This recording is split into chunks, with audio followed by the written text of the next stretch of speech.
Esta es la parte de la ecuación de la que tan pocas personas han estado dispuestas a hablar.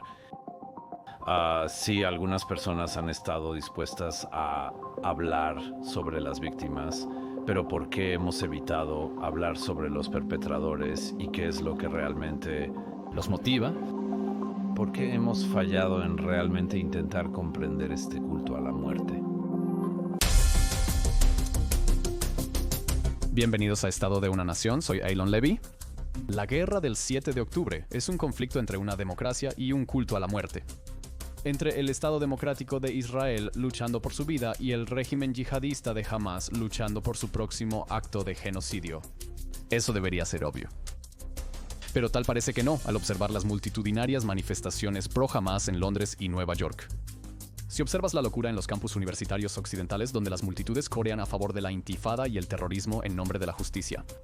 Y tampoco si estás siguiendo a las organizaciones internacionales que se desviven por salvar a Hamas de la guerra que inició, exigiendo un alto al fuego que lo dejaría vivo para asesinar de nuevo.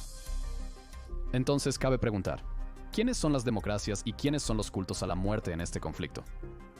Porque cuando ves a las instituciones occidentales movilizándose para defender un régimen islamista que quema familias vivas, cuando escuchas a personas en sociedades libres celebrando ese tipo de maldad, tienes que preguntarte si Hamas es el único culto a la muerte con el que estamos lidiando, o si partes de las sociedades occidentales también se han convertido en uno. Y eso me lleva al tema de hoy, uno que he esperado con ansias por mucho tiempo. Hoy me acompaña nuevamente mi amigo Douglas Murray, escritor, pensador, intelectual público, y tengo que decir algo de un héroe nacional aquí en Israel desde el inicio de la guerra, y no uso esa frase a la ligera. Douglas ha hecho algo que muy pocos comentaristas en Occidente han logrado desde el 7 de octubre. Ha cortado el ruido con una honestidad y claridad moral inquebrantables. Dijo en voz alta lo que tantos israelíes sienten, pero luchan por articular al mundo, que Israel no está luchando solo por sí mismo. Está luchando por todo el mundo libre, y demasiados en Occidente han fallado esa prueba básica de decencia. En su nuevo libro sobre democracias y cultos a la muerte, Douglas expone lo que puede ser el argumento central de nuestro tiempo, que estamos en una lucha civilizacional entre sociedades que valoran la vida y aquellas que adoran la muerte, entre democracias defectuosas, imperfectas, pero fundamentalmente decentes, y cultos a la muerte, ya sea Hamas, Hezbollah o la República Islámica de Irán, que glorifican el asesinato y el martirio. Y el campo de batalla no está solo en Gaza o en la frontera libanesa, también está en los corazones y las mentes del occidente. El libro ya está publicado por Broadside Books de HarperCollins. Y si buscas claridad moral en un tiempo de colapso moral, no puedo recomendarlo lo suficiente. En esta conversación especial de 2 partes, Douglas y yo profundizaremos en el tema. En la primera parte, vamos a examinar los cultos a la muerte, qué son, cómo prosperan y por qué Occidente lucha para enfrentarlos. Hablaremos sobre lo que Douglas vio y cubrió en el terreno, incrustado con las fuerzas de defensa de Israel en Líbano y Gaza, lo que presenció, lo que aprendió y qué pensamientos se llevó después de presenciar el mal en la cara. Y en la segunda parte, examinaremos las democracias, las repercusiones de esta guerra para Occidente y lo que la reacción de Occidente dice sobre sí mismo, sobre su fuerza y sobre su supervivencia. Bienvenido de nuevo a Estado de una Nación, Douglas Murray. Es un placer tenerte aquí otra vez. Actualmente hay 2 guerras en curso que son fatídicas para Occidente, Israel y Ucrania. Has estado cubriendo tanto Israel como Ucrania, y considerando el subtítulo de tu libro, Israel y el futuro de la civilización, se podría pensar que la guerra en Ucrania es más decisiva para el futuro de la civilización, ya que la amenaza es de tanques rusos avanzando hacia el centro de Europa. Entonces, ¿por qué, habiendo cubierto ambas guerras, has elegido lanzar tu primer libro en los últimos años sobre lo que viste en Israel? Hay varias razones. Una es la naturaleza del conflicto en sí. Como mencionaste, he cubierto ambos conflictos. He estado cubriendo el conflicto aquí en Israel y en los países vecinos, quizás más de cerca. Y ciertamente he pasado más tiempo aquí de lo que he podido en Ucrania. Creo que varias cosas realmente se me han quedado grabadas y me han hecho querer escribir esto. Y supongo que realmente se reduce a una cosa en particular, que es cuando Ucrania fue invadida en 2022. La mayoría de las personas que puse a un lado eran un tipo de marginales, pero la mayoría de las personas sentían una gran simpatía por los ucranianos, independientemente de tus críticas al conflicto desde entonces o al manejo de este o mucho más, las personas simplemente en general en el oeste vieron tanques rusos entrando en una nación y pensaron, bueno, no estamos a favor de los tanques rusos y estamos del lado, de hecho, de Ucrania. Y esa primera reacción inicial, sin importar lo que ha sucedido desde entonces, fue bastante abrumadora. Ahora, compara eso con la reacción en todo el mundo cuando Israel fue invadido el 7 de octubre. Y sabes que no necesito decirte a ti o a tus oyentes, pero quiero decir que la reacción no fue principalmente de simpatía por Israel. Había muchas personas que simpatizaban con Israel, profundamente preocupadas por lo que veían, pero también sabemos que la respuesta inicial a la masacre fue, en el caso de Israel, hacer eso que nos dijeron que no se debería hacer en esta era, y eso es culpar a la víctima.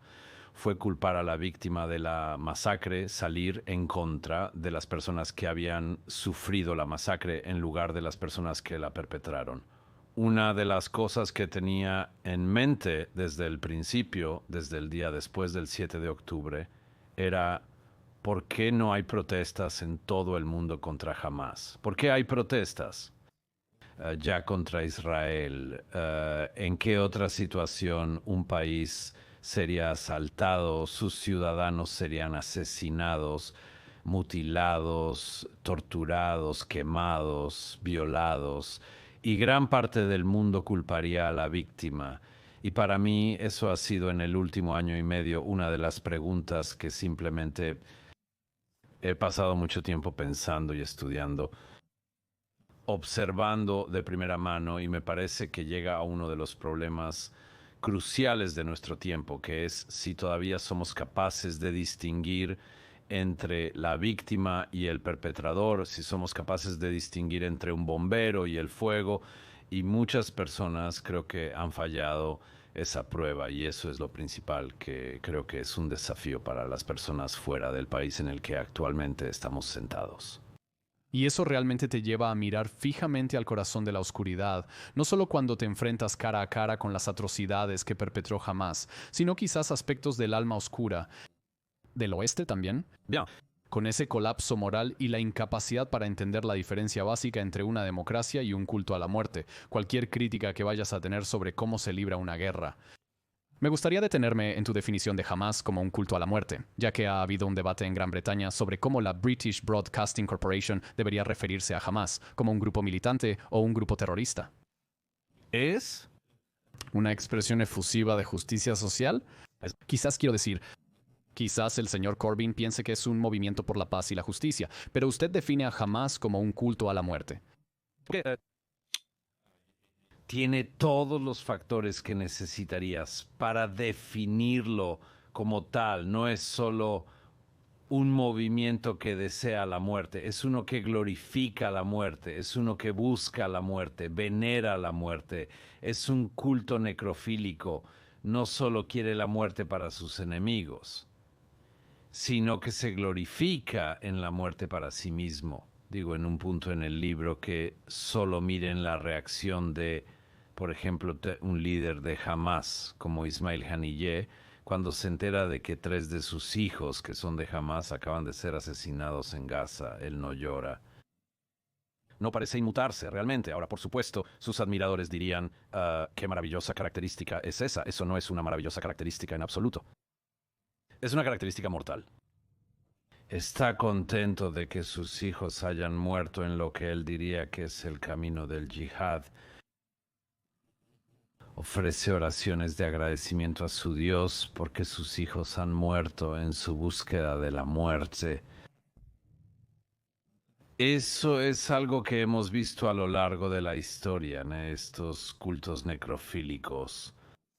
Pero tener uno en nuestra propia época, eso es algo con lo que Israel y los aliados de Israel han tenido que lidiar en el campo de batalla. Correcto. En particular, los desfiles de rehenes y los muertos. Desfiles de bebés muertos que Hamás organizó eran reminiscentes de las ejecuciones públicas medievales, donde la gente se reunía para ver a alguien ser guillotinado. Es espectáculo público. O ver a una multitud en Gaza jubilosa al ver los ataúdes de bebés judíos siendo desfilados. ¿Qué más pruebas necesitan las personas de este culto a la muerte? Y lo que realmente está fomentando entre sus miembros y entre sus seguidores. Y luego tienes esa cosa fuera de Hamás, fuera de ese entorno inmediato, que es porque tantas personas en Occidente quieren unir su suerte a eso. Y esto es un gran desafío, creo, para las personas en sociedades libres. ¿Por qué en Occidente tenemos tantas personas entre nosotros que se glorifican en esta barbarie? Y hay respuestas a ello, pero son respuestas que serán bastante desagradables para muchas personas. Y esas respuestas, quiero abordar esa pregunta en un momento porque es profundamente perturbadora. Pero el hecho de que Hamás sea un culto a la muerte presenta a Israel dos problemas. Primero, cómo luchar contra un culto a la muerte en el campo de batalla desde una perspectiva estratégica. Israel dice que Hamás es malvado. Hamás quiere que el mundo sepa que es malvado. Y es por eso que organiza los desfiles de rehenes más grotescos, los desfiles de bebés muertos para deleitarse en su villanía. Arma la humanidad de Israel en su contra utilizando escudos humanos, construyendo deliberadamente una red de túneles dentro de hogares, escuelas y hospitales, y escondiendo cohetes debajo de las camas de los niños. Pero también dificulta luchar una guerra de opinión pública cuando Hamás es tan retorcido y tan depravado que en Occidente tienes casi dos audiencias. Aquellos que compran, que están enamorados de este culto a la muerte, y hablaremos de por qué eso sucede, pero también aquellos que no logran entender que eso es con lo que Israel realmente se enfrenta, porque el mal no es algo de lo que hablemos en el mundo moderno, realmente se siente como si fuera algo que ha venido de otro tiempo y lugar y así yo estoy. Me pregunto, a partir de tus experiencias aquí en el terreno justo después del 7 de octubre, ¿qué presenciaste? ¿Cuáles son las historias que realmente persisten contigo donde entendiste que estoy lidiando con una presencia diferente ahora? Esto es un mal de otro tiempo y casi de otra dimensión, se podría decir. Recientemente di una conferencia en Nueva York para New Criterion sobre la banalidad del pensamiento de Hannah Arendt, y una de las razones por las que quería hacer eso fue porque la frase que Arendt inventó famosamente cuando cubría el juicio de Eichmann, aunque lo cubrió por unos días, fue esta frase que creo que ha contaminado el lenguaje desde entonces, que es la banalidad del mal. Las personas están muy interesadas en usar esta frase y mi argumento es que hace que uno suene pseudo intelectual, seguro que lo hace. Y la frase de Arendt fue, como intenté mostrar, totalmente inadecuada para describir a Adolf Eichmann, quien solo engañó a una persona en la corte, y desafortunadamente esa fue Hannah Arendt. Pero también fue extraño porque la popularidad de esta frase es, creo, reveladora. A la gente le gusta describir el mal como banal, porque es una especie de escapatoria, de alguna manera. Curiosamente, quiero decir, es un ligero malentendido de algunas personas, incluso un malentendido de Arendt, pero tener tu prisma principal de entender el mal diciendo que es banal es una especie de escapatoria, porque en realidad la mayor parte del mal está muy lejos de ser banal. Es visceral. Está ahí como si fuera una de las grandes fuerzas de la humanidad. Si reconoces que existen otras experiencias humanas, amor, envidia, celos, cuidado, caridad, y así sucesivamente, también deberías admitir el hecho de que existe una fuerza a la que necesitamos llamar mal. Sugiero que no somos buenos lidiando con eso, tal vez porque en nuestro caso tiempos antiteológicos o no tenemos el marco moral, o ciertamente muchas personas en Occidente no tienen el marco moral o entendimiento para describir cosas como malvadas. Lo cual es... Es curioso que digas eso porque creo que el lado que apoya a Hamás sí cree en el mal, solo que piensa que Israel es el malvado. Sí, bueno, eso está. Quiero decir, les facilita terriblemente las cosas de alguna manera, porque pueden descargar y proyectar todos sus problemas en esta pequeña nación. Pero como diría nuestro amigo mutuo Mehdi Hassan, cada acusación es una confesión. Sí, bueno, conseguiremos Dar con él y Sasa. Pero creo que esta cosa de entender que hay una fuerza como el mal en el mundo y a veces se manifiesta horriblemente y que se manifestó horriblemente el 7 de octubre. El nuevo libro de Douglas Murray defiende el apoyo a Israel como una manera de respaldar al mundo occidental, su historia y valores. Si eres uno de nuestros oyentes cristianos, aquí tienes una bella forma de lograrlo. Esto es Artsabox. Cada 3 meses te enviarán una caja de regalo llena de deliciosos bocadillos, productos artesanales, tesoros inspirados en la Biblia, directamente desde la Tierra Santa y apoyando directamente a los artesanos israelíes locales, sus familias y organizaciones benéficas. Cada caja, piénsala como una bendición, directamente desde Israel a tu casa. Si quieres suscribirte, ve a answerbox.com. Eso es artza.com, Z para los americanos, y usa el código de descuento especial ALONEILON para obtener un descuento del 10% en tu suscripción para esta caja de regalo. Si quieres patrocinar algún episodio de Estado de una Nación, nos encantaría saber de ti. Ponte en contacto conmigo en las redes sociales, Elon A. Levy. Cuéntanos más sobre ti. Volvamos a la charla con Douglas Murray. Y, sabes, digo al inicio sobre democracias y cultos a la muerte, solo toma esa llamada telefónica que se ha vuelto bastante famosa desde el 7 de octubre, ese joven de Gaza que llama a sus padres desde el celular de una mujer cuya familia acaba de ser asesinada, creo que incluso en su propio teléfono, pero él llama de vuelta a Gaza y les dice a sus padres, ¿sabes que tu hijo ha matado a 10 judíos con sus propias manos? Ha matado a 10 judíos. ¿Sabes? Pon a mamá en el teléfono, quiero presumirle. Y la familia en Gaza está eufórica por esto. Y esto fue una de las cosas desde el momento en que yo entendí lo que había sucedido el 7. Una de las cosas que pensé que realmente necesitábamos pensar y abordar, que es lo que está sucediendo con una sociedad en la que alguien está tan orgulloso de su maldad que presume a su familia sobre su maldad. Dice, pon a mi hermano en el teléfono, quiero que sepa que he matado a 10 judíos con mis propias manos. Esto no fue una casualidad. Cosa única, solo fue un ejemplo representativo del mal que vimos. Absolutamente, y eso. Y por supuesto hay muchas personas en el oeste que dicen por razones teológicas o no teológicas, no quieren intentar desvelar lo que está debajo de esto, pero yo creo que tenemos que hacerlo y decir, ¿sabes? A veces no es solo que alguien que perpetra un acto de maldad como ese, es alguien que ha sido malinterpretado o no ha sido educado lo suficiente, o tiene un agravio económico o algo no ha ido lo suficientemente bien para ellos en su vida, o no obtienen todo lo que quieren o no. En algún momento tienes que dejar de poner excusas.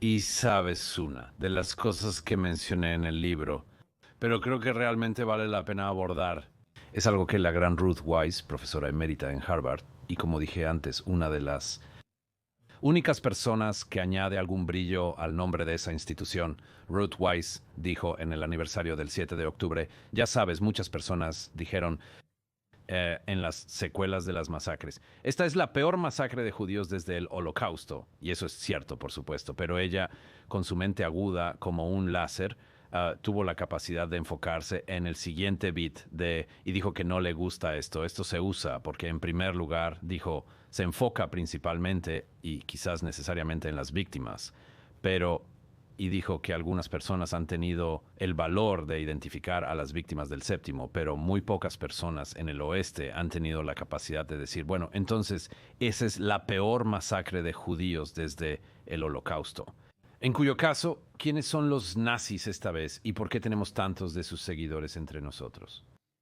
Ves que incluso en los años 1960, con los movimientos estudiantiles radicales en Occidente, no había un movimiento a gran escala que apoyara a un grupo que buscara la aniquilación del pueblo judío, como lo hace Hamás.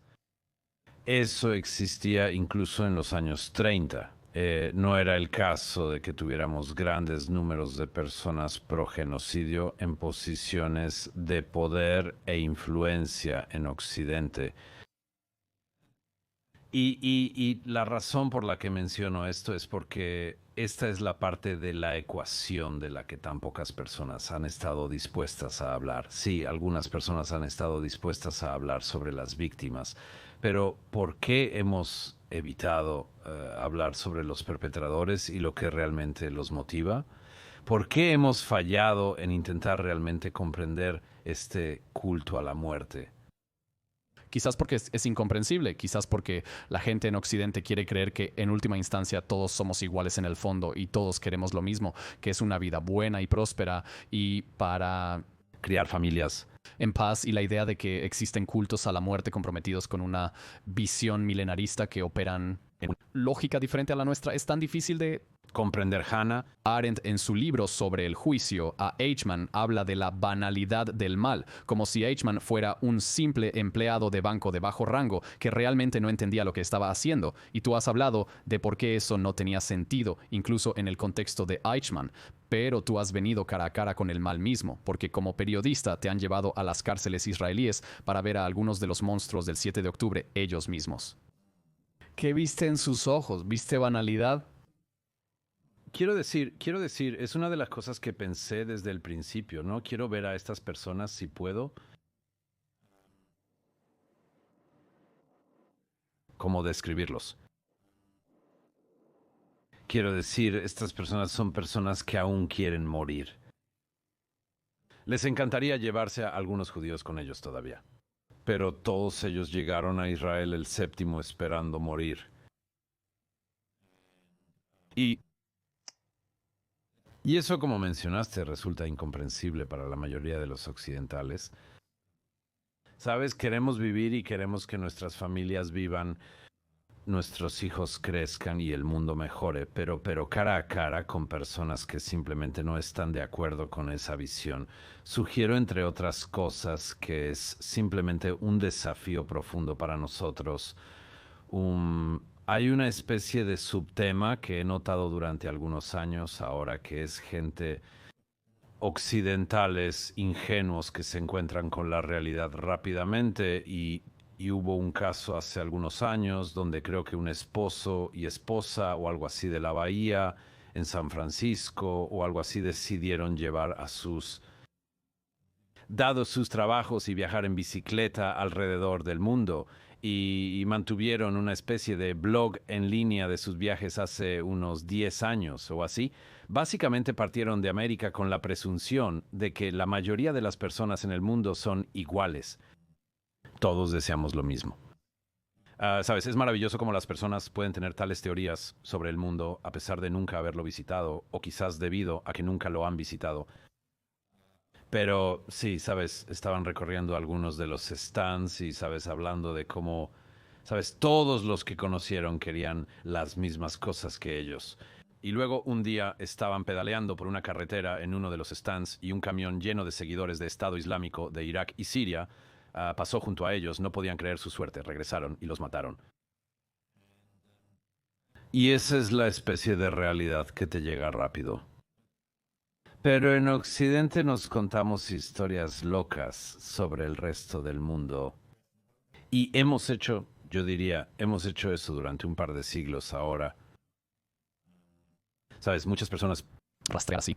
Bueno, muchas personas rastrean intelectualmente esto hasta Rousseau. Y hay algo en eso que es que, quiero decir, Rousseau tenía grandes teorías sobre el resto del mundo, nuevamente, sin haber visitado a nadie más lejos que Suiza. Pero tenía un montón de opiniones y El tipo tenía una visión del mundo estilo Rousseau, con algunas ideas locas, como que las mujeres son más fértiles si viven en las montañas. teorías extrañas sobre los humanos. No visitó muchas mujeres ni montañas. Quiero decir, pero lo que realmente motivó a Rousseau y motiva a muchas personas hoy en día es realmente no están interesados en el resto del mundo. Lo que están tratando de hacer es encontrar un contrapunto a la sociedad en la que están, para criticar la sociedad en la que están. Hace algunos años, mientras escribía La guerra en el oeste, me di cuenta de que Rousseau quería criticar el París de su época. Y había buenas razones para criticar el París de su época. Pero lo que hizo fue encontrar un contrapunto en la especie de salvaje noble, efectivamente, y usar esto como el contrapunto al París de su época. Eso es lo que le sucede a mucha gente actualmente. Mucha gente en América, Canadá, Australia, Gran Bretaña, Europa quiere criticar la sociedad en la que viven. Eso está bien y es como debería ser. Es una de las cosas que hace que la democracia liberal sea fértil, importante e interesante.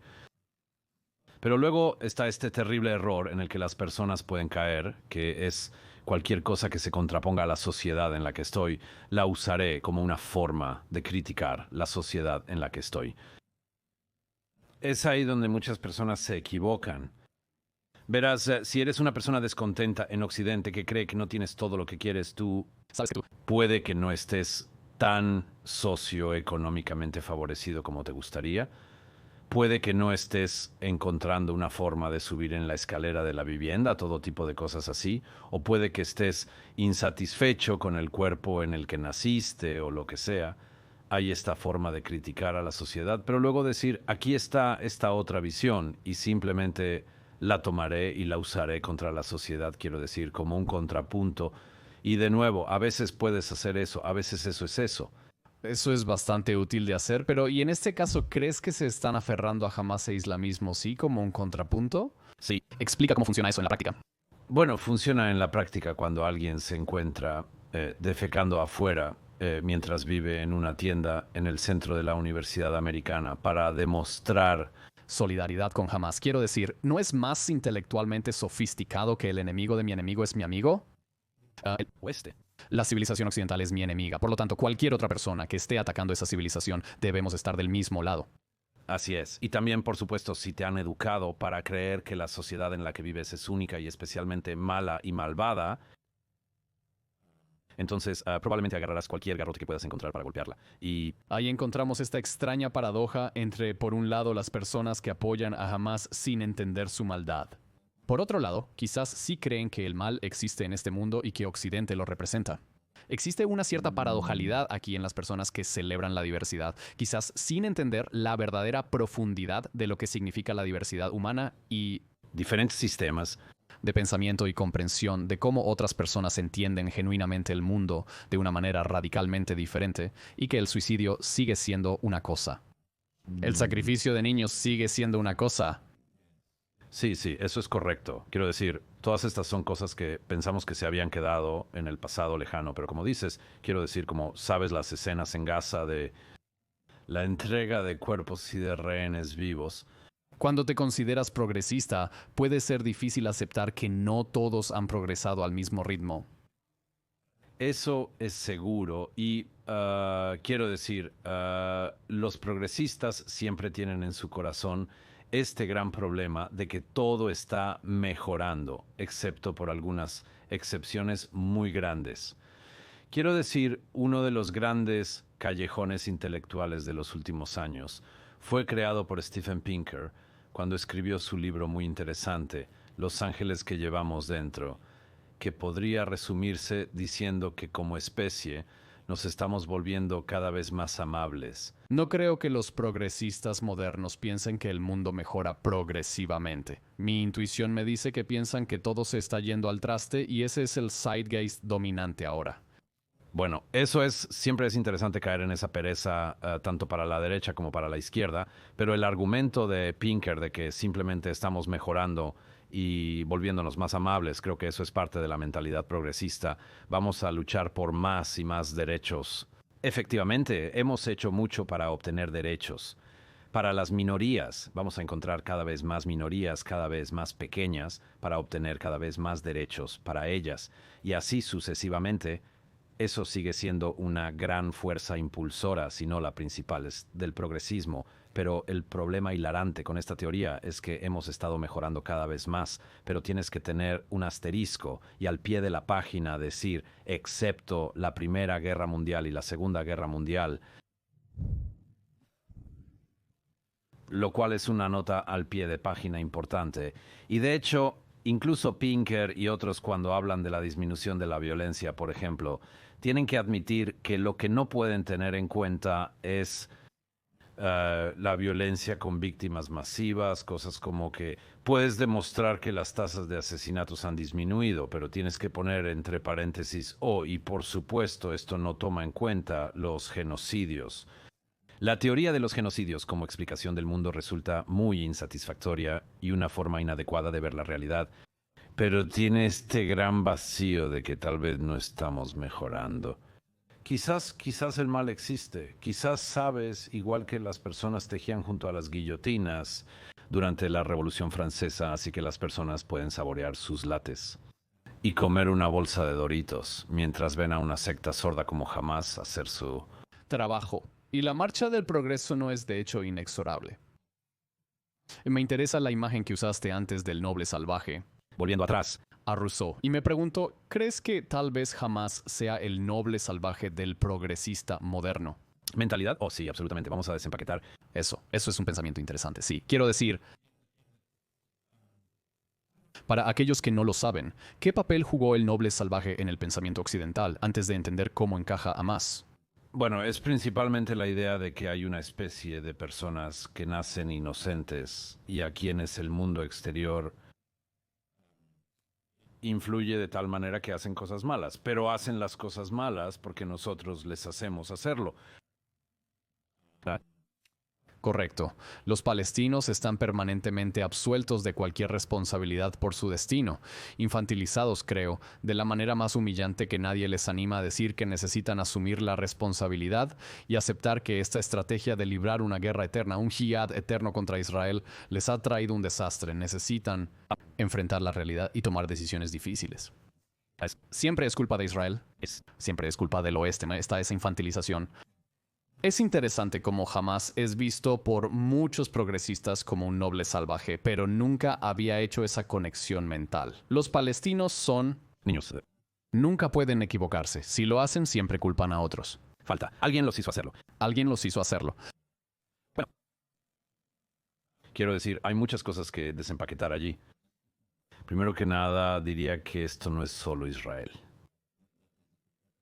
Israel resulta estar a la vanguardia de este malentendido de nuestro tiempo, pero no es el único, quiero decir, si le preguntas a cualquiera en el lado progresista de la política por qué, por ejemplo, los derechos lesbianas, gays, bisexuales y transgéneros no son tan buenos en gran parte de África, te dirán que es por el colonialismo, como si los países europeos no hubieran llevado la ley colonial a estos países en el siglo XIX.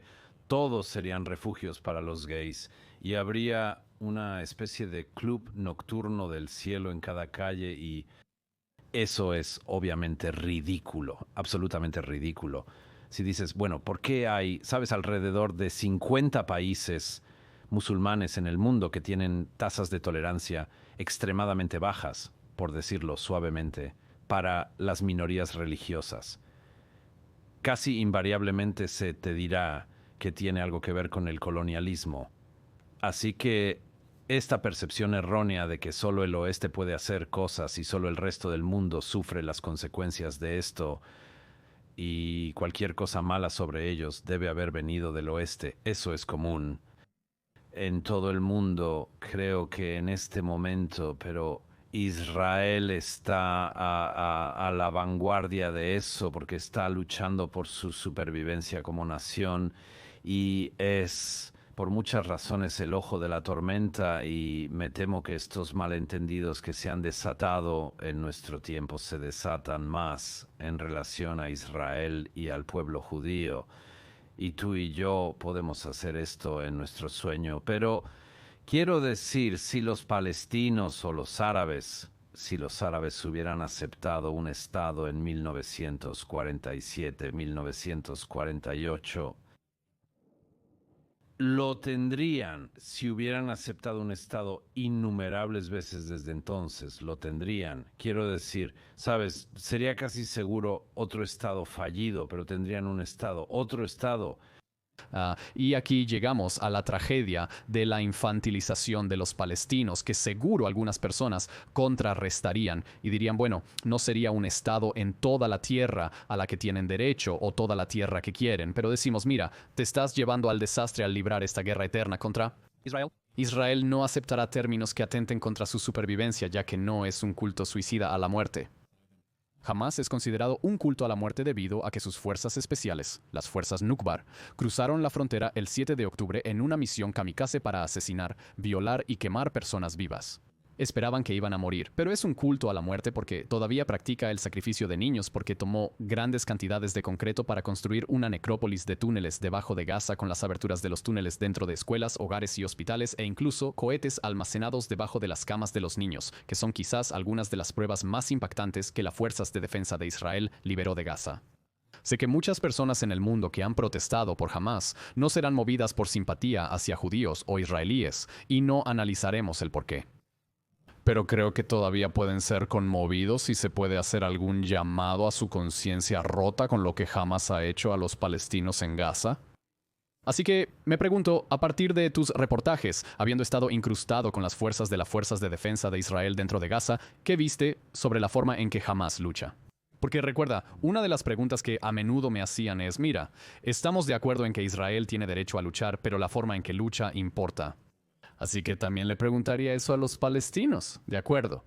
Por el bien del argumento, digamos que tenías el derecho de hacer la yihad, pero la forma en que la luchas importa. Dime cómo la luchan. Bueno, la luchan deseando la máxima muerte entre sus enemigos y alentando la máxima muerte en su propio lado. Muy temprano en el conflicto estaba hablando con una de las personas en Gaza que eran fuerzas de defensa de Israel, responsable de limpiar las casas de armamento y también de tratar de encontrar entradas de túneles. E incluso en noviembre o diciembre de 2023, el Fuerzas de Defensa de Israel había aprendido muy temprano que si entrabas en una casa o apartamento de Gaza, no buscabas armas en la cocina ni buscabas entradas de túneles en la habitación de los padres. Ibas directo al cuarto de los niños y los hallarías ahí. Y a tantos soldados con los que he hablado, es la misma historia, la misma historia. Entras al cuarto de los niños, volteas una cuna y encuentras un RPG. O vas al cuarto de los niños, volteas un colchón y encuentras la entrada del túnel. Si los Garzens, no solo digo jamás, si los Garzens quisieran proteger a sus hijos, no harían eso. Lo que están haciendo es que están usando a sus propios hijos como escudos humanos, utilizan a sus propios hijos como medio de protección porque saben que hay una especie de oferta de 2 por 1. Si las fuerzas de defensa de Israel entran y van a la habitación de los niños, estén los niños allí o no, el mundo dirá que las fuerzas de defensa de Israel allanan la habitación de un niño en Gaza, y los judíos pierden. Y si las fuerzas de defensa de Israel no entran, entonces la habitación del niño sigue siendo un depósito de cohetes. Así es como piensan, así es como siempre han pensado y hay muchas personas que no prestan mucha atención al conflicto, que solo ven los titulares que dicen cosas como, ya sabes, los israelíes atacan. Ya sabes, una escuela, o los israelíes bombardean un hospital, o los israelíes esto sobre una mezquita y simplemente no se dan cuenta de que todo el modus operandi de Hamás es esconder tus armas, mantener a tus luchadores, mantener a tus terroristas en edificios que todas las leyes de guerra dicen que no se pueden usar de esta manera. Pero oye, adivina que a Hamás no le importan mucho las leyes de guerra. Y simplemente usan todas estas leyes, las rompen. Las usan contra Israel, ¿sabes? Cada una de las leyes de guerra que se han acordado durante décadas. Jamás las usa para su propio beneficio. Podría ser disfrazándose de civiles entre una población civil mientras libra una guerra como efectivamente un ejército. Todo esto lo hacen, como digo, siempre con la oferta de 2 por 1 de que si logran matar a israelíes tienen éxito. Y si los israelíes los matan a cambio, tienen éxito. Y esa es la razón por la cual las fuerzas de defensa de Israel, la Fuerza Aérea Israelí y otros han estado en un conflicto tan difícil porque gran parte del mundo no solo no entiende, sino que gran parte se niega a entender que esos son los términos de compromiso y nosotros Lo señalaríamos en cualquier otra situación. Si el ejército británico o el militar estadounidense estuvieran involucrados en una operación contra un enemigo haciendo esto, se nos alentaría a entender eso. Pero en el caso de Israel, mucha gente en el mundo simplemente no quiere entenderlo y busca condenarlo. ¿Por qué? Esa es una pregunta realmente interesante. La forma en que Hamás manipuló la Franja de Gaza pasó 16 años preparando todo el paisaje, colocando trampas en los edificios, poniendo las entradas de los túneles dentro de las casas, las armas debajo de las camas de los niños. Fue diseñado deliberadamente para poner a Israel en esta situación de perder, sabiendo que los tontos en Occidente van a permitir efectivamente que Hamás se inmunice a sí mismo al armar deliberadamente el derecho internacional. Considero que son expertos en derecho internacional, ya que para algunos la regla tácita es que nada de lo que haga Israel será correcto. Así es. Pero ¿por qué ese fracaso en Occidente para entender los términos de compromiso contra los que Israel está luchando? Israel imperfecto, defectuoso, bla, bla, bla, lo que sea, está luchando contra un culto a la muerte que está incendiando deliberadamente cada regla, cada norma, cada ley que el mundo ha apreciado y simplemente está incendiando esa arquitectura del derecho internacional, del señor del derecho y el orden. Te digo, creo que hay una causa principal que deberíamos tener claro al señalar, ¿no? Que mencioné, que creo que para gran parte del mundo fuera de Israel, gran parte del mundo piensa que Israel hizo algo mal desde el principio y cualquier cosa que los palestinos, los árabes hagan en algún lugar en lo más profundo de los años 1940 antes, desde entonces, ¿hay alguna buena razón para el descontento árabe con Israel? Creo que tenemos que ver a mucha gente. No es una enfermedad, sino una queja. Sí, ellos piensan, bueno, ya sabes, algo se hizo mal desde la raíz. Y si pienso que esa percepción es mucho más prominente y aceptable de lo que mucha gente quiere darse cuenta, señalando que la creación de Israel fue un error, un pecado original, absolutamente un pecado original. Y algunas ideas tienen un linaje muy largo, no es así, no es así. Y sabes, fue interesante, de hecho, cuando estaba debatiendo en Toronto con mi amiga Natasha Hausdorff el año pasado contra nuestro enemigo mutuo Mehdi Hassan.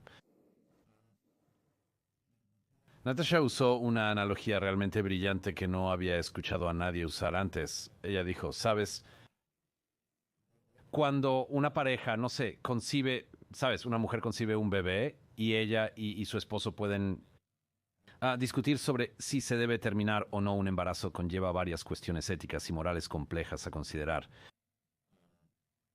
Reconocemos que esa puede ser una discusión que una pareja o una mujer pueden tener. Pero si el niño es llevado a término, si el bebé nace, y no digamos si está en sus setentas, no estás discutiendo un aborto. Estás discutiendo un asesinato. Y Israel está en sus setentas y sí, parte del mundo todavía piensa que este estado adulto debería ser abortado. Entonces están hablando de asesinato y de asesinato masivo en eso. Eso es lo que están respaldando. Ese es el lado en el que están. Y algunas personas sí salen y dicen eso. Sí, creo que debería ser desechado. Nunca tienen su honestidad, sí, lo sé, de alguna manera, una de mis honestidades. Nunca parecen tener un buen plan para el transporte ordenado de todos los judíos, pero sin duda están pensando en eso, estoy seguro, de una manera humana, pero muchas personas en realidad no admiten que eso es lo que quieren decir y encuentro esto muy preocupante. Creo que las personas deberían admitir que esto es una de las cosas que sucede. Para usar una analogía que he usado, ya sabes, Pakistán fue creado como una nación dentro de un año de la creación del Estado de Israel y Pakistán ha sido responsable de muchas más muertes en guerra desde su fundación que el Estado de Israel. Pero si fueras a decir, creo que Pakistán básicamente ha renunciado a su derecho a existir. y debe ser abolido. Quiero decir, está bien, ¿cuál es tu plan para eso y cómo llegaste a esta decisión? Pero también se te consideraría, por cierto, un completo loco. Y probablemente se esperaría que la gente dijera que pareces tener un rencor contra el pueblo pakistaní y el Estado de Pakistán. Debes decir que sí, porque al observar el mundo, muchas personas han hecho cosas malas, pero este es un país que quiero abolir. Lo más perturbador de la retórica aniquilacionista, Hacia Israel, porque algunas personas afirman que las fronteras de Israel fueron impuestas artificialmente por Occidente.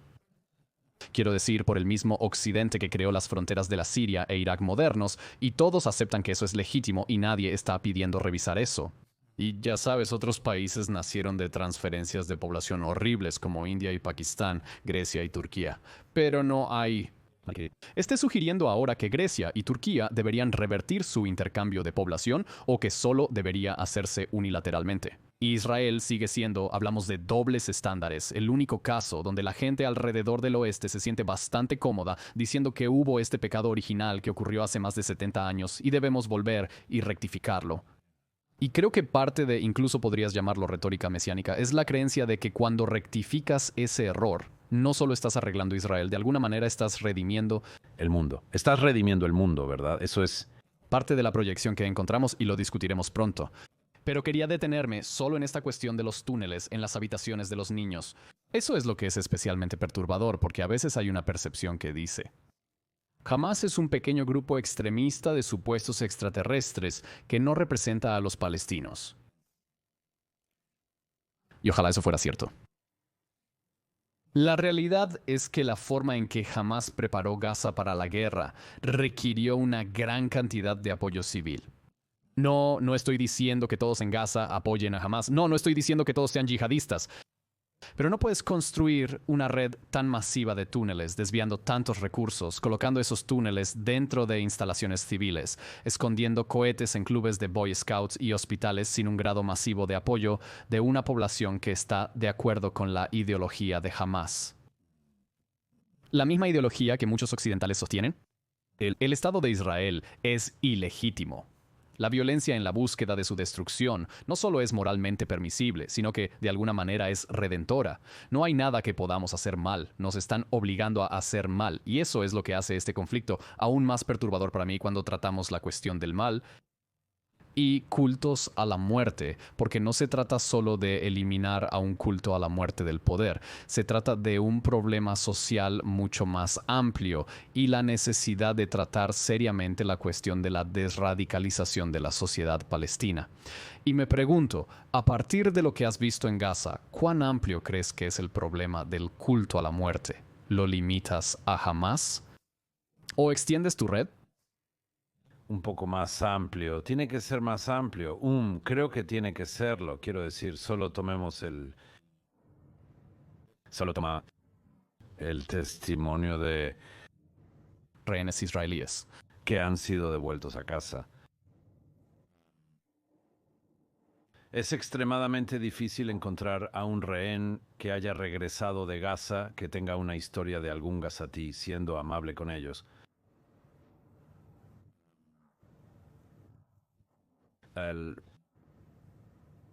La población de Gaza parece, por todas las evidencias, incluyendo evidencia en video, parece haber apoyado abrumadoramente las acciones que serían genocidas de Hamás. Correcto, quiero decir, hay encuestas palestinas que les preguntan si creen que la masacre del 7 de octubre fue una buena idea a pesar de todo lo que había sucedido desde entonces. Y tardó más de un año en la guerra para que la mayoría de los Garstons llegara a la conclusión de que probablemente fue una mala idea. Después de todo, y aún así es por lo que ha sucedido en su sociedad desde entonces, no por algún despertar moral. No porque de repente se hayan dado cuenta de que está regado, porque ha sido bastante... literalmente explotado en sus caras. Sí, y es algo inevitable que podrían terminar teniendo algunas dudas sobre algunas de esas cosas. Pero no, quiero decir, si ves, como muchas personas que están viendo, si ves el video de los rehenes siendo llevados a Gaza, la población civil está abrumadoramente alegre de que las niñas israelíes heridas estén siendo llevadas a cautiverio. Los rehenes que lograron escapar en algunos casos fueron devueltos por los civiles de Gaza. Parece que cuando se hizo la oferta hace algunos meses a los ciudadanos de Gaza después de la muerte de Sinois para presentarse y liberar a los rehenes, y si lo hacían, recibirían una gran recompensa en efectivo y un pasaje seguro. ¿Cuántas veces se aceptó esa oferta? Ninguna, cero, ninguna. Ninguno de las personas que mantenían a los rehenes, nadie lo hizo. Ahora podrías decir, hay innumerables santos en potencia en Gaza que les gustaría hacerlo. Es solo que la situación era demasiado peligrosa. No creo que eso sea la única explicación en absoluto. Creo que es que abrumadoramente la población civil de Gaza aprueba los métodos de Hamás y aprueba el mantenimiento de rehenes israelíes. En ese caso, la mayoría de los rehenes están siendo retenidos por terroristas de Hamás. Y no corresponde a los civiles decidir si devolverlos, aunque sabemos que algunos rehenes fueron retenidos en hogares civiles. Pero me pregunto específicamente... Un traslado entre hogares civiles, túneles, etc. Sobre la cuestión de la desradicalización, el primer ministro expuso al inicio de la guerra en una columna del Wall Street Journal las 3:10, que dijo son los prerequisitos para la paz entre Israel y Gaza. Es necesario destruir a Hamás, desmilitarizar Gaza y desradicalizar la sociedad palestina. Escribes en tu libro que habrá una comisión de investigación en Israel sobre el desastre del 7 de octubre. No estoy seguro de estar de acuerdo con tu suposición de que sucederá, porque el primer ministro está intentando bloquearla, pero debe haber una comisión de investigación. La diferencia entre nosotros y ellos es que asumimos la responsabilidad y aprendemos de nuestros errores. Pero me pregunto si también necesita haber una comisión de investigación internacional. Tuvimos nuestra propia concepción. Sabíamos que Hamás era malvado. No queríamos creer cuán malvado era. Pensamos que, como muchos otros déspotas, podrían ser sobornados y disuadidos y... No nos atacarían. Exactamente como muchos déspotas se corrompen. Pero jamás no podría haber construido el imperio terrorista que construyó en la Franja de Gaza sin miles de millones de dólares de ayuda internacional que lo liberó de la responsabilidad por la población civil, le permitió invertir en sus túneles, porque la Organización de las Naciones Unidas se encargaba del bienestar y la educación. Y vemos a dónde nos llevó esa educación, porque la mayoría de los monstruos del 7 de octubre eran de hecho graduados de escuelas de la Organización de las Naciones Unidas. Pero significa que jamás pudo hacer lo que hizo el 7 de octubre porque la comunidad internacional subsidió su máquina de guerra. Y me pregunto si crees que hay alguna posibilidad de que la comunidad internacional haga alguna introspección y comprenda cómo esa estrategia ha tomado dinero de los contribuyentes extranjeros e invertido en un culto a la muerte, porque es tan crudo como eso. Creo que sería más fácil lograr que todos los judíos del mundo estén de acuerdo en algo que lograrlo. Eso es un no. Sería lograr que la comunidad internacional asuma alguna responsabilidad por su papel en todo esto. Si hablas con políticos de países occidentales sobre, por ejemplo, la financiación de la UNRWA, te dirán abrumadoramente... Primero negarán las acciones de la UNRWA. Negarán lo que han hecho varias fuerzas y organizaciones de la Organización de las Naciones Unidas y su culpabilidad en todo esto. Pero luego dirán, ya sabes, ¿qué más podemos hacer? Este es el mecanismo a través del cual financiamos la educación en Gaza. Ya sabes, ¿cuáles son las otras opciones? Y ya sabes, habrías pensado, bueno, antes de tirar el dinero de los contribuyentes estadounidenses o británicos en un bote de dinero que se usa para enseñar a los gazatíes a matar a los judíos, deberías intentar simplemente no financiar eso antes que cualquier otra cosa. Pero su cosa siempre dicen, ya sabes, ¿cuál es el otro mecanismo que podemos usar para financiar a estos pobres palestinos en Gaza? Y no veo ninguna posibilidad de que eso cambie. Correcto. No hay, ya sabes, a menudo también me preguntan, ¿cuál es la alternativa a UNRWA? Y la pregunta es, Tal vez la responsabilidad palestina, tal vez en lugar de asumir que la Organización de las Naciones Unidas tiene que enseñarles para siempre. Entiendes que tienen un gobierno, el gobierno de Hamás en Gaza, perfectamente capaz de imponer impuestos sobre bienes, recaudar dinero, pero usó ese dinero para construir túneles en lugar de invertir. La educación no es la respuesta completa para prevenir que la próxima generación se convierta en yihadistas. Simplemente arrojar más dinero al problema no lo solucionará. La respuesta es que los palestinos deberían asumir cierta responsabilidad por sí mismos. Y en esa cuestión, Douglas, el culto a la muerte no se limita solo a Hamás. Claramente no me refiero a todos, no generalizaré en exceso. Pero hay un problema arraigado de una ideología yihadista que ha sido subsidiada y mantenida viva artificialmente por estúpidos contribuyentes occidentales. Me pregunto si somos ingenuos al pensar que la desradicalización es posible. ¿Ves alguna posibilidad?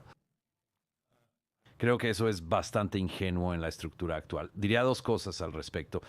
En primer lugar, ha habido un malentendido durante muchos años. Ha existido toda mi vida adulta, que es que si se le da a los palestinos otro Estado, y enfatizo eso, no es que no tengan un Estado, sino que obtienen otro más. Bueno, quiero decir, básicamente tienen un Estado en Cisjordania. Tienen autoridad palestina con sus propios pseudoministerios y cosas. Es básicamente un Estado. Pasé bastante tiempo allí. Es un Estado en todo menos en nombre. Aunque en nombre se llama a sí mismo un Estado. Sí, se llama a sí mismo un Estado, exactamente. No es reconocido universalmente como tal, pero se considera así. Independiente, no contiguo, pero con adornos. De eso, Jordania es efectivamente un Estado palestino. Gaza era un Estado palestino. Y crucialmente, Gaza era un Estado palestino. Se les dio Gaza en 2005 y los frutos de ese regalo se vieron en guerra tras guerra desde entonces y luego el 7 de octubre. Así que el malentendido es que si se otorga otro Estado a los palestinos, asombrosamente de todas las personas en el mundo, simplemente necesitan seguir teniendo estados a pesar de no hacer nada para ganarlos e incluso rechazarlos cuando se les ofrecen. Existe este malentendido en el que han participado izquierdas y derechas, republicanos y demócratas, laboristas y conservadores, derechas e izquierdas en toda Europa, que es este malentendido fundamental. Dale a los palestinos otro Estado y todos los problemas de la región y quizás incluso del mundo se resolverán. Nadie puede explicarme por qué debería ser así. Pero esta es la creencia. Es como un gran... La creencia es que el conflicto es uno sobre territorio y si comprometes dibujando una línea en medio, compromiso. Ambos finalmente queremos lo mismo. No estás lidiando con culto a la muerte yihadista. Así que podemos llegar a un acuerdo, pero ves esto. Esto fue, quiero decir, cada idiota, desde David Miliband hasta William Hague en el Reino Unido, desde el laborismo hasta el conservadurismo, siempre sacaba a relucir esta cosa.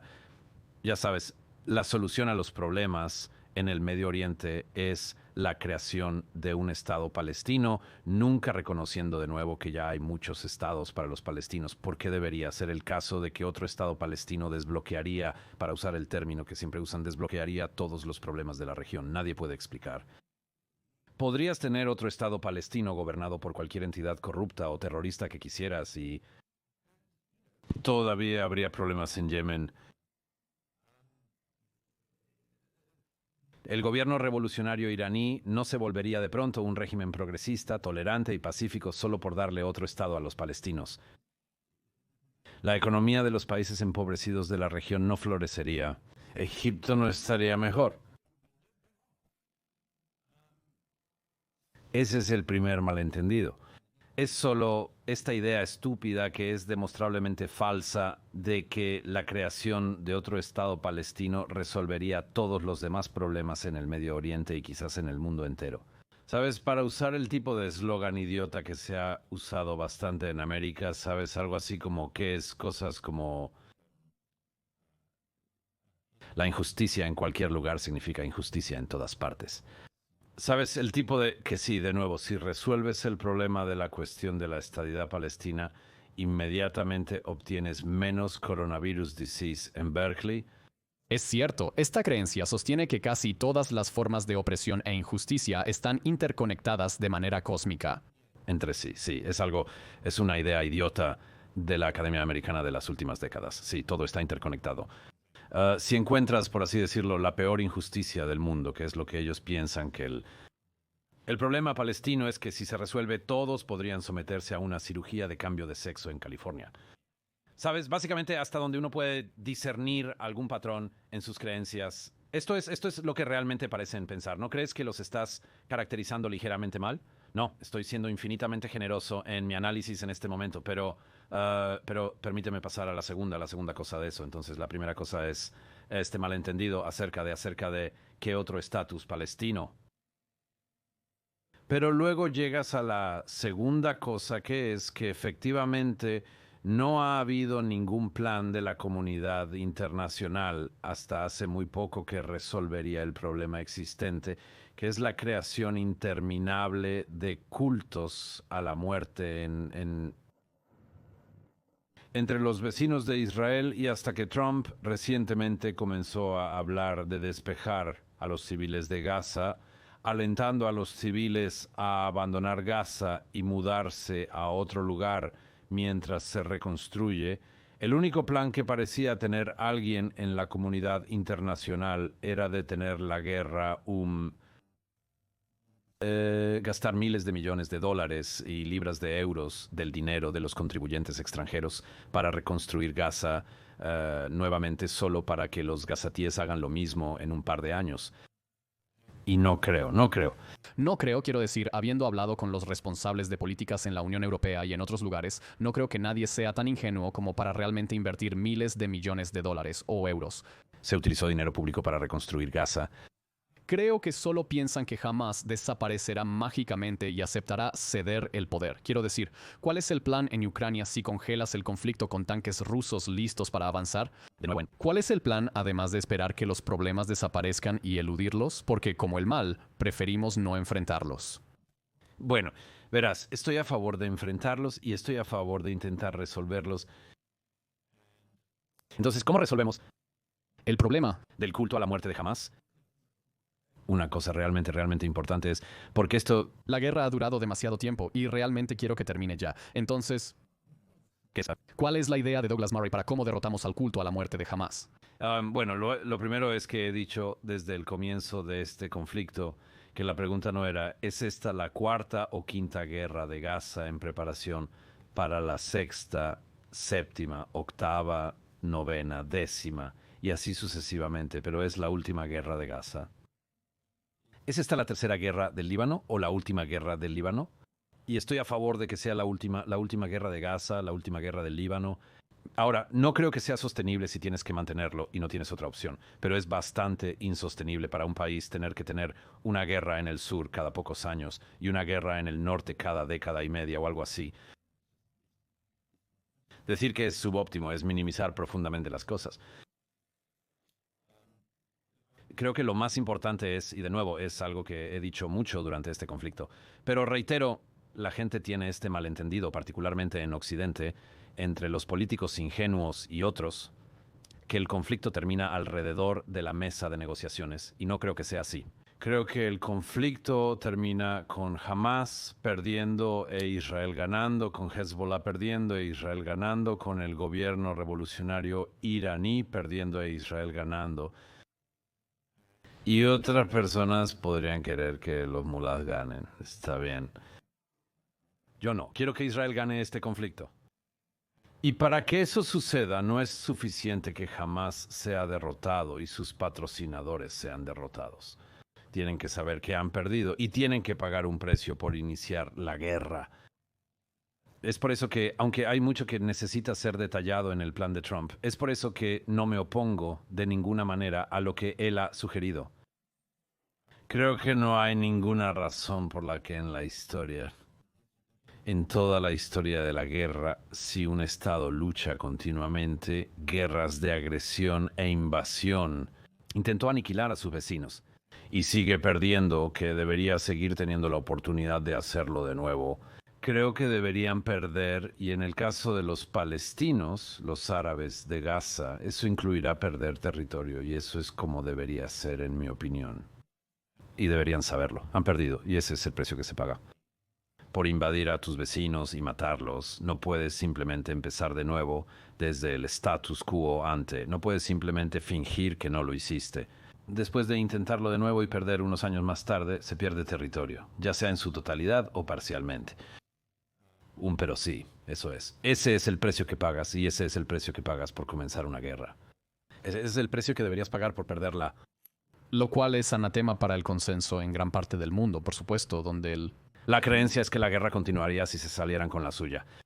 Absolutamente. Israel dice que está luchando por la victoria total y el hecho de que Hamás esté tomando rehenes como seguro para que las fuerzas de defensa de Israel no puedan luchar libremente es un enorme problema para esa búsqueda de victoria sobre Hamás, aparte de la situación humanitaria de los rehenes, pero existe esta creencia en todo el mundo de que las guerras terminan cuando ambos lados están cansados de luchar, en lugar de cuando un lado pierde, un lado gana y la paz es el lado perdedor aceptando los términos de su derrota. Pero el mundo sigue salvando a Hamás y a los palestinos de las consecuencias de sus propia pérdida y no deberían ser salvados de las consecuencias. No deberían ser salvados continuamente de las consecuencias de que su liderazgo rechazara un Estado en los años 40, rechazando un Estado de nuevo y una y otra vez en las décadas siguientes. No deberían seguir siendo salvados de las consecuencias de que su liderazgo pague por el terrorismo, recompense el terrorismo, pague a las familias de los terroristas. No deberían ser salvados de nada de esto. La infantilización de los palestinos, como mencionaste anteriormente, es algo increíble y ha durado bastante tiempo. Y no creo que sean infantes, no creo que necesiten la gran protección de Occidente y de todos los demás para intentar sacarlos de esto. Creo que sus fracasos, los fracasos de su liderazgo y todo, deberían tener un costo. Douglas Murray, dejemos nuestra conversación sobre cultos a la muerte allí por ahora. Y retomaremos en la segunda parte de la conversación sobre lo que esto significa para Occidente y lo que la guerra del 7 de octubre ha revelado sobre el estado moral del Occidente actual y las repercusiones para el futuro de la civilización. Douglas Murray, autor de Sobre democracias y cultos a la muerte, Israel y el futuro de la civilización.